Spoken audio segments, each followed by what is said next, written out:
IPL முடிஞ்சாச்சு. அடுத்தது என்ன? India versus England test series தான். இந்த டெஸ்ட் சீரிஸ் ஆனது ஜூன் 20ஆம் தேதி தொடங்க இருக்கு. இதற்கான இந்திய அணி அறிவிக்கப்பட்டு அவங்களும் கிளம்பி அங்க போயாச்சு.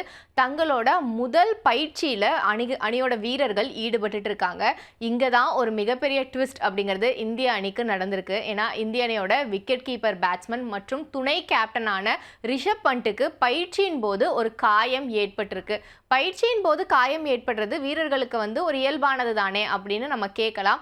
ஆனா இந்த காயத்தோட தீவிரத்தன்மை அப்படிங்கிறது கொஞ்சம் அதிகமாவே இருக்கிறதா சொல்லப்படுது. குறிப்பா அவரோட இடது கை விரல்ல தான் அந்த காயம் ஏற்பட்டிருக்கு. பேண்டேடோட ரிஷப் பண்ட் உட்கார்ந்துட்டு இருக்கிற மாதிரியான புகைப்படங்கள் எல்லாமே வெளியாகி இருக்கு. இந்த காயத்தை பொறுத்த வரைக்கும் பார்த்தோம் அப்படின்னா அது கொஞ்சம் ஆழமா தான் இருக்கு. அவருக்கு ரொம்பவே வலி மிகுந்ததாகவும் அந்த காயம் இருந்ததா சொல்லப்படுது. இதனால அவர் முதல் டெஸ்ட் போட்டியில களமிறங்குவாரா அப்படிங்கறதா இப்போ ஒரு $1 மில்லியன் கொஸ்டினா மாறி இருக்கு. ஏன்னா இப்ப அறிவிக்கப்பட்டிருக்கிற இந்திய அணி அப்படிங்கிறது நிறைய இளைஞர்களை உள்ளடக்கிய அணியா இருக்காங்க. இதுல நிறைய பேருக்கு இங்கிலாந்து மைதானங்கள்ல விளையாடி பழக்கப்பட்டவங்க கிடையாது அப்படிங்கிற ஒரு சூழலும் இருக்கு. அந்த வகையில பார்த்தோம் அப்படின்னா ரிஷப் பண்ட் இந்திய அணிக்கு ஒரு முக்கியமான வீரரா இருப்பாரு இந்த தொடர்ல அப்படின்னு எதிர்பார்த்துதான் அவரை இந்திய அணியோட துணை கேப்டனாவும் அறிவிச்சிருந்தாங்க. அப்படிப்பட்ட சூழல்ல ரிஷப் பண்ட் இந்த போட்டியில விளையாடாம போனாரு அப்படின்னா அது இந்திய அணிக்கு ஒரு மிகப்பெரிய பின்னடைவா தான் அமையும். அது மட்டும் இல்லாம இந்தியாவை பொறுத்த வரைக்கும் ஏற்கனவே டெஸ்ட் தொடர்கள்ல பெரிய சர்க்களை சந்திச்சு அதுல இருந்து மீண்டு வரணும் அப்படிங்கறதுக்காக தான் இந்திய அணியவே ஒட்டுமொத்தமா மாத்தி உருவாக்க போறோம் அப்படின்லாம் கௌதம் கம்பீர் சொல்லியிருந்தாரு.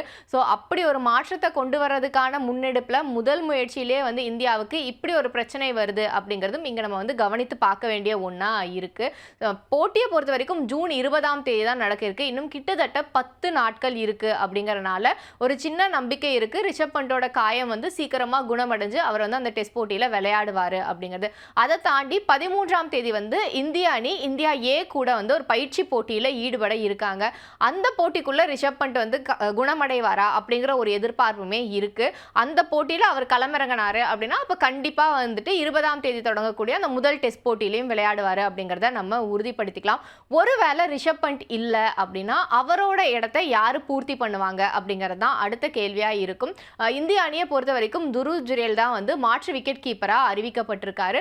ஸோ அவர் இந்திய அணிக்காக விளையாடுவாரு. அப்படியும் இல்லை அப்படின்னா KL ராகுல் இருக்கவே இருக்காரு. ஸோ அவர் விக்கெட் கீப்பர் பணியையும் சேர்த்து அந்த டெஸ்ட்ல பண்ணக்கூடிய சூழல் அப்படிங்கிறது உருவாகும்.